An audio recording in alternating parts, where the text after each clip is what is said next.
Tonight, New South Wales Premier pushes for vaccinations as COVID cases continue to rise.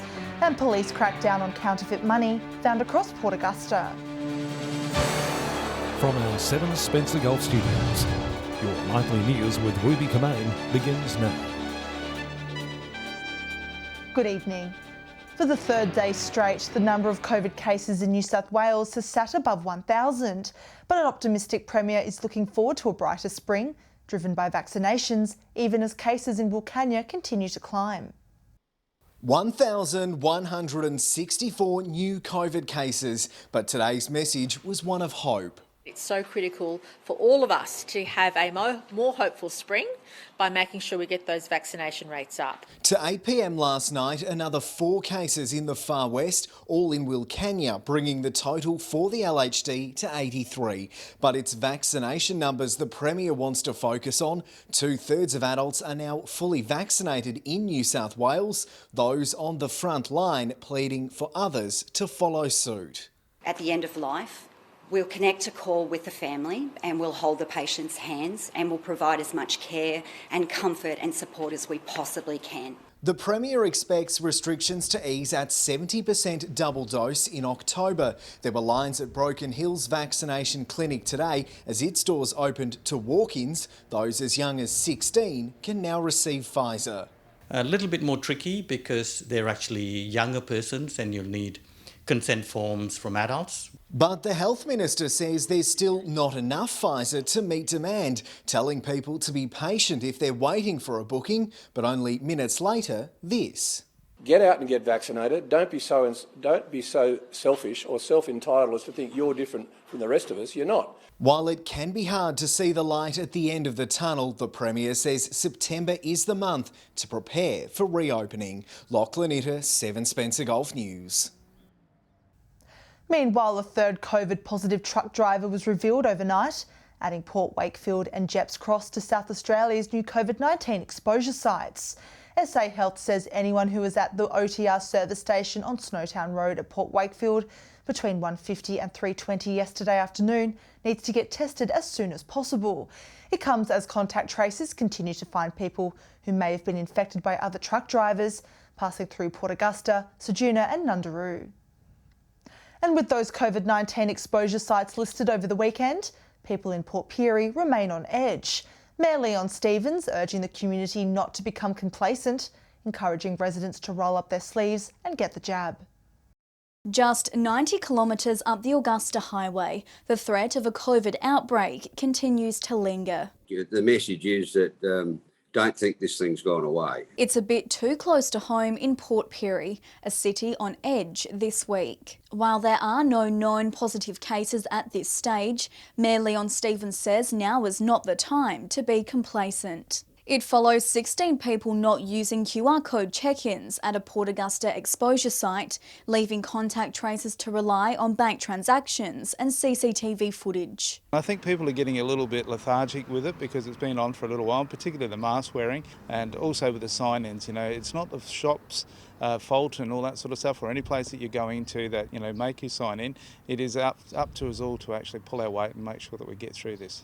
Masks are still mandatory at indoor public spaces, beauty salons, healthcare services and high-risk settings, while they are still strongly recommended inside the workplace. Local leaders now turning their focus to vaccinations. People are lining up and get their vaccination because they understand the urgency and the reality of it now because it's knocking on their door. Here in Port Pirie, more appointments have been made available, with anyone who can get the jab being encouraged to do so. It brings to mind the opportunity for us to all get immunised. You know, I think that really we should be looking towards doing that so that we can all be in that 80% range and start moving freely again. So, you know, if you haven't had the jab, go and have it.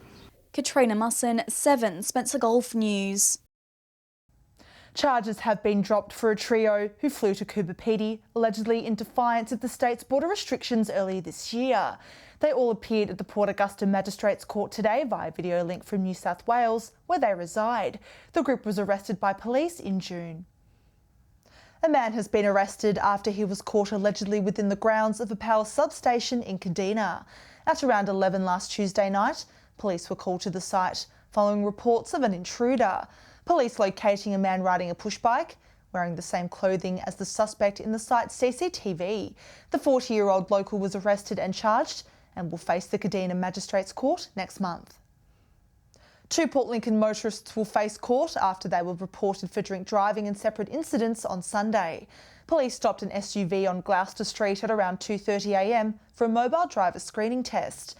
A 28-year-old Port Lincoln female driver allegedly returned a blood alcohol reading of 0.202, more than 4 times the legal limit. At 9 p.m. the same day, police stopped a male driver on Tennant Street for a breath test. The 28-year-old local allegedly returned a blood alcohol reading of 0.080. Far North Police is urging the public and business owners to be vigilant when checking their cash after 2 recent incidents of counterfeit money. While the notes might be convincing at a quick glance, police say there are certain defective features. Edward McCarroll reports. Police say counterfeit $50 notes have been found in circulation around Port Augusta. In the past week, 2 businesses on Loudon Road and Carlton Parade both reported being paid with counterfeit notes. From the 2 notes that have been found so far, the telltale factors are that they don't feel genuine. They're a paper sort of texture to them instead of a plastic one. Police say the imaging on the notes lacks quality and the 2 turned in display various markings.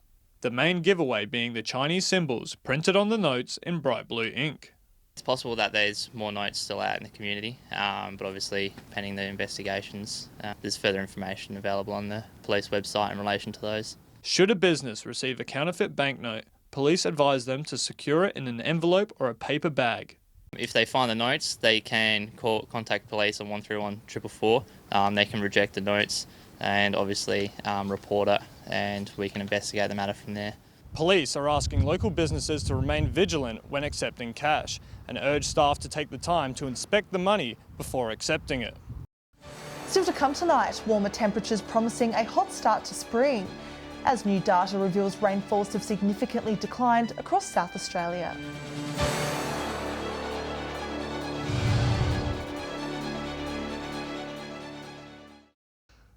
Welcome back. Scorching spring conditions have hit parts of our region, with temperatures predicted to rise into the 30s in the coming days. But the hot blast won't last, with cool conditions and even rain expected over the weekend.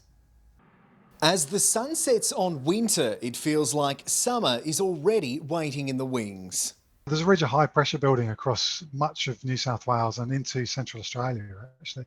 And that's given us the clear skies, settled weather, and it's allowing the sun to get in. Temperatures to hover around the 30-degree mark for the next few days. Thursday to be a scorcher across our region, hitting 35 in Port Augusta and Whyalla, 32 in Broken Hill. But a sunny weekend is looking unlikely. Because we see a fairly strong cold front or trough moving through the region.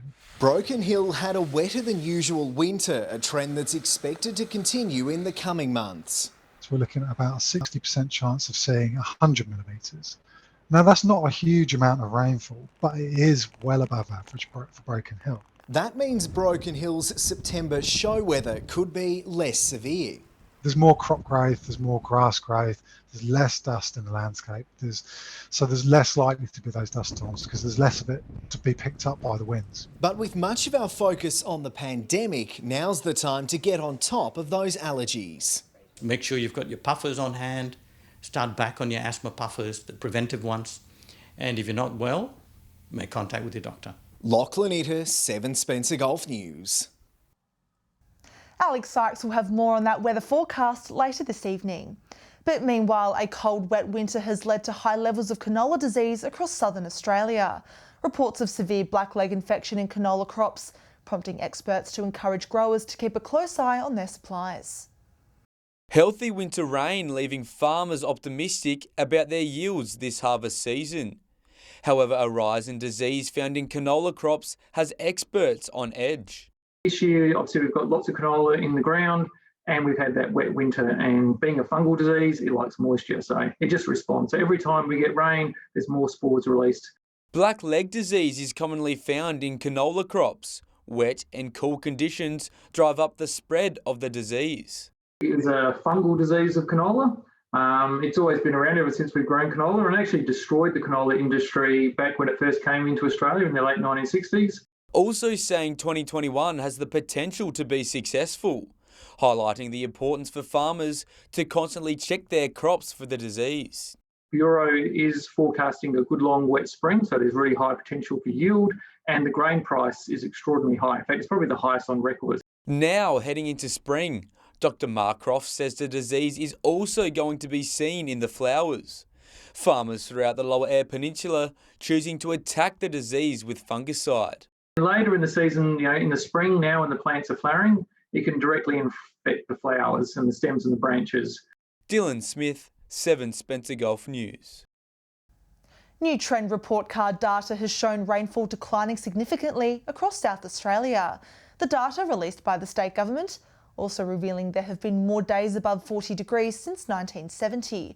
The 38 new environment trend report cards cover topics like climate, air quality and water resources. The government hoping to use the information to guide policy decisions. Data can be viewed online on the Environment SA website. Stay with us after the break. The growing struggle to find a home to rent in Port Augusta. And the lifeless Whyalla Norrie car park gets a much needed makeover. I'll see you shortly.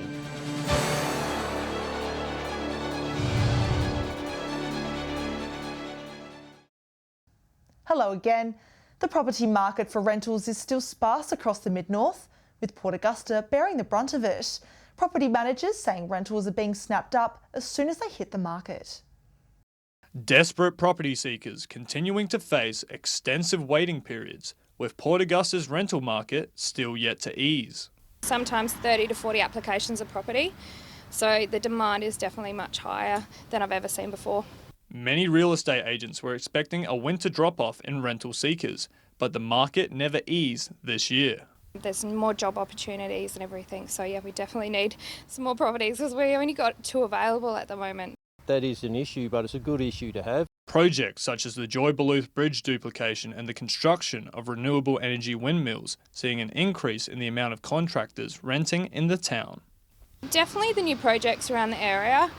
We've even got people relocating interstate. I think the lockdown over interstate is making people definitely look to relocate. The Mayor says families relocating from interstate could become vital members of the town. Not enough rentals is a challenge, but the influx can be temporary or it can be permanent. So you need to be cautious, I think, too, where we go there. In response to the situation, the SA Housing Authority has announced a $400 million initiative to help build more homes across the state, expected to create 1,000 affordable living locations for residents. Edward McCarroll, 7 Spencer Gulf News. A barren car park in Whyalla Norrie will receive a facelift, aiming to create a new space for the community and visitors. The City Council hoping the beautification works will bring a tired area back to life. Making a much-needed city utility and public space more pleasing to the eye. The Whyalla City Council now undertaking beautification works of a busy car park in the city's north. Being Norrie Avenue, one of the main thoroughfares in Whyalla, we made the decision to upgrade this car park. With that brings new curbing, new bitumen works, new line marking. The works at the Norrie Avenue site also including irrigation, the installation of concrete borders and curbing works, aiming to redefine the car park's garden beds and parking areas. 6 new car spaces also made thanks to the upgrade. This is where most people come into the town. It's been due for quite a while now, so no, very happy that this is happening at the moment. The ultimate goal for the council, creating an oasis for the area and to add curb appeal to the barren parking area. Council's Matt Rotherham hoping the community will appreciate the work they are doing to improve public spaces. We should be hopefully about 2 weeks away from completion. Next week we're going to have a new seal done in the car park and the following week will be line marking. Line marking on Norrie Avenue was also done today after a citywide reseal of local roads last month. Mark Zita, 7 Spencer Gulf News. The Port Lincoln Chamber of Commerce and Tourism has a new chairperson, with Jack Ritchie stepping down. Shani Marie Barney taking over the role after being part of the Chamber Executive Committee for 3 years. Turning over a new chapter for the Port Lincoln Chamber of Commerce and Tourism. Its chair saying the time is now to step down. 4 fabulous years in the role and have totally totally appreciated and enjoyed that. But it was time to hand on the baton, if you like. And the Chamber's in very good hands now. Owner of Forge Marketing, Shani Marie Barney, taking over the role. Eager to continue building on the previous 4 years under Mr. Ritchie's leadership. You go into a role like this and you certainly don't want to be there just for no reason. So for me, it's just always looking for opportunities to really support the community and support businesses in the community. Planning for the Business Excellence Awards in full swing, while continuing to build Christmas and New Year events is on the agenda. However, the Chamber is looking at introducing more networking events. So showcasing and celebrating local business. I think that's probably what we don't do enough. So looking at events that will help us do that as well. The outgoing chair looking fondly upon the challenges from the COVID-19 pandemic. Yeah, very interesting times, and but great to be actually working with business during that particular time when the innovation and what everybody did was just simply incredible. Dylan Smith, 7 Spencer Gulf News. Stay with us after the break. Katrina Musson will share the results from weekend sport. And we'll have the weather details with Alex Sykes. We'll see you soon.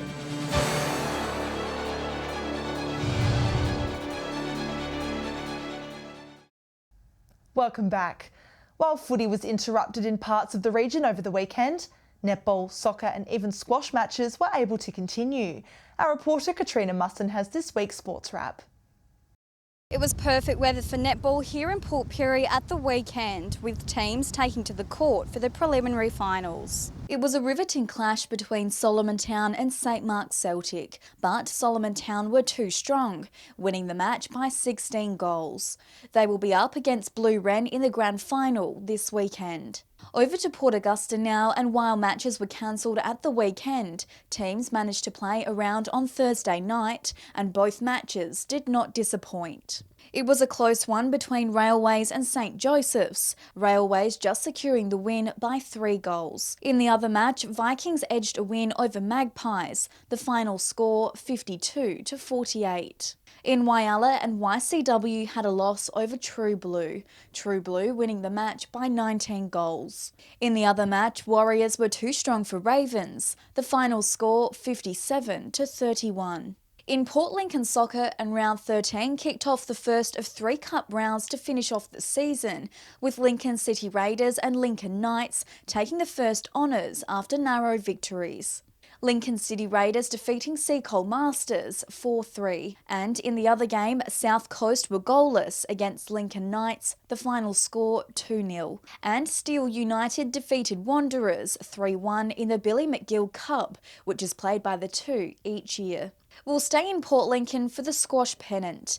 Interact had a narrow win over Lincoln Self Storage. Hankins Electrical defeated Wilkins Electrical, and PS Electrical had a win over John Payne Painting. And finally, we'll take a look at Whyalla 8-ball. Shamrocks defeated City Slickers 6-3. Croatia won against Whyalla City. Steel Green had a win over Senators, and Lions Gold smashed Rifle Club. And that's all for sport from across the region. If you would like your team's results featured, please let us know at our Facebook page. Time now to take a look at what's happening in the weather on the last day of winter. Here's Alex Sykes. Thanks, Ruby, and good evening, everyone. Well, as Lachlan reported earlier, we are saying goodbye to winter in true style, with temperatures in the 30s in some areas over the next couple of days. But the end of the week will bring with it some cooler conditions. From 3 p.m. today, Port Augusta was sunny and reached 30 degrees, while it was sunny and a degree cooler, 29, and Port Lincoln was cloudy and got to 22. Looking further out across the region now, Broken Hill was sunny and reached 26. Port Pirie got to a high of 28. Adelaide and Clare were mostly sunny and 21 degrees. Woodner reached 25. Kadina and Cleve were both 23.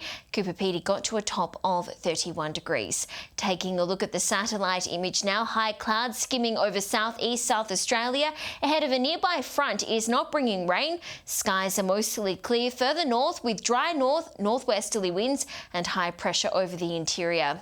Moving on to tomorrow's weather outlook now, and we'll start with the Gulf waters. North to northwesterly winds 15 to 20 knots, seas around 1 metre, and south to southwesterly swell around 1 to 1.5 metres.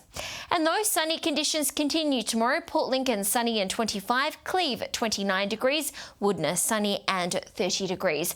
Whyalla to reach 30, Port Augusta to top 32, and Kadina will reach 25 degrees. Port Pirie and Broken Hill both 29, and Clare will reach 26 degrees. Taking a look further through the week now, and the first day of spring will see the end of those sunny conditions, but slightly warmer temperatures. Sunny for Broken Hill on Thursday, windy for Cooper Pedy, Port Augusta, Woodner, Whyalla and Port Pirie. Rain everywhere else. Temperatures in the high 20s to mid-30s. And cooling down quite dramatically on Friday. Cloudy conditions for Cooper Pedy and Woodner. Rain across the rest of the region. Temperatures in the mid-teens to mid-20s. And now the glimpse at the weekend forecast. Mainly fine conditions for Saturday, rain for Port Lincoln, temperatures in the mid to high teens. So an interesting start to spring there, Ruby, and that's all the weather from me for tonight. See you soon with an update. It's back to you. Lovely, thanks for that, Alex. And that's all local news this Tuesday evening. Thanks for joining us. I'll have updates later. Until then, enjoy your evening. Good night.